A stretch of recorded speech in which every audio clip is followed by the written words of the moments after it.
मैंने हमेशा बच्चों को एक ही चीज बोली है कि जीवन अगर आप किसी के लिए जीना चाहते हो तो अपने माँ बाप के लिए जियो। अब ये बात ना मुझे भी बहुत लेट रियलाइज हुई है, इसलिए मैं चाहता हूं बच्चे हो सके तो मेरे कहानियां सुन के पहले रियलाइज कर लें। If you want to dedicate your life to one person, dedicate it to your father and your mother. तो अपने माँ बाप को दोष देना बंद करो। उन्होंने जितना सीखा था अपने सीख के हिसाब से, अपनी पढ़ाई लिखाई के हिसाब से, अपने एक्सपीरियंस के हिसाब से उन्होंने आपके लिए वही किया जो आपके लिए उनको बेस्ट लगा। उनसे जो बन पाया वो आपके लिए उन्होंने किया। आपको कंप्लेंट रहती है मेरे पापा ने मेरे लिए ये क्यों नहीं किया, मेरे पापा ने मेरे लिए ये क्यों नहीं किया, तभी तुमने देखा है तुम्हारे पापा कैसे बाहर जाके काम कर रहे थे।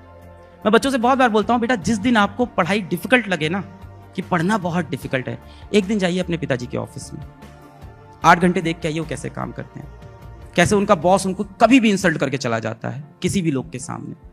डोंट ब्लेम देम कि उन्होंने ये नहीं किया हमारे लिए, बी थैंकफुल कि उन्होंने हमारे लिए इतना किया।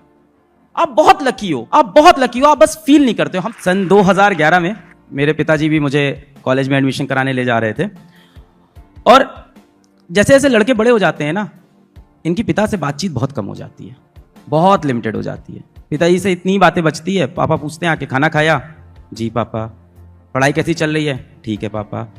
इसके बाद पापा और आप एक दूसरे को देख रहे हो किस टॉपिक पे बात कर ले हम लोग। फिर थोड़ी देर बाद होता है कि इंडिया अच्छा खेल रही है वर्ल्ड कप में, हाँ इंडिया अच्छा खेल रही है। क्रिकेट का एक टॉपिक होता है जिस पे बात हो पाई।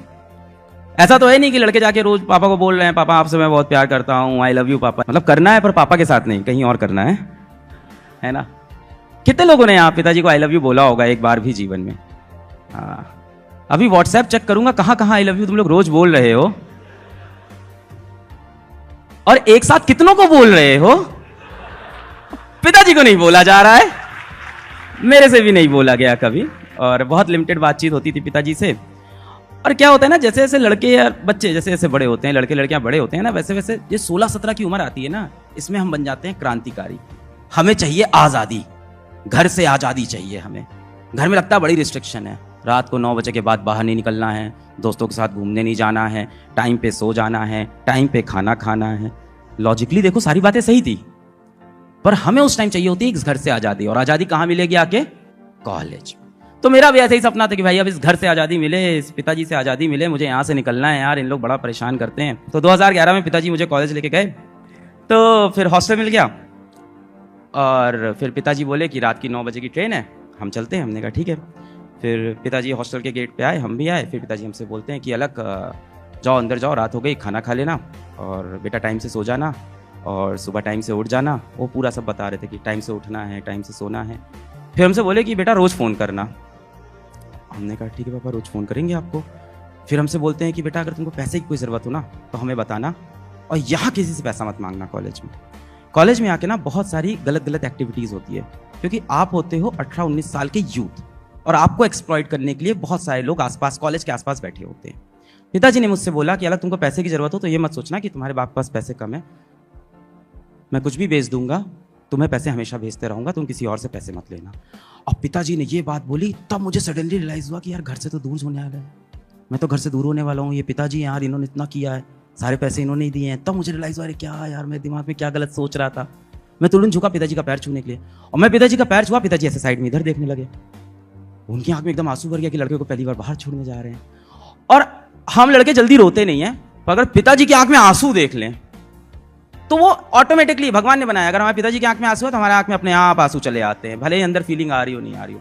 हमारी आंख में भी आंसू, पिताजी की आंख में भी आंसू, पर मैन विल बी मैन। दोनों भाई मस्त एक्ट कर रहे हैं, सब सही चल रहा है। हाँ बाबा ठीक है, खाना खा लेंगे, घर की याद तो नहीं आएगी? अरे नहीं बाबा, घर वर की याद कहाँ, बढ़िया है, सब सही है, चलो बेटा ठीक है हम चलते हैं। पिताजी गए बाहर, ऑटो में बैठे, तो फिर ऑटो में बैठे, फिर मुझे लगा कि अब पिताजी पलट के बाय करेंगे, तो पिताजी का एक सिंपल लाइन होता है, चलो अच्छा बेटा हम चलना है, बाय। हमने कहा ठीक है बाय। और पिताजी फिर ऑटो से गए, उन्होंने पलट के नहीं देखा। And it was that moment मेरे को रियलाइज़ हुआ कि मैं अकेला हो गया यार, किसी को नहीं जानता इस कॉलेज में, मैं किसी को नहीं जानता हूँ, एक इंसान को मैं नहीं जानता हूँ।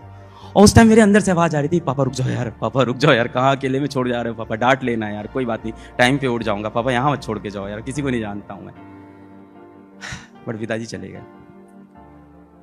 And it was that moment मुझे रियलाइज़ हुआ कि ये जो पराए खुले शहर की जो कैद होती है और बंद घर की जो आज़ादी होती है, ये घर से बाहर निकलने के बाद ही इंसान को समझ में आती है।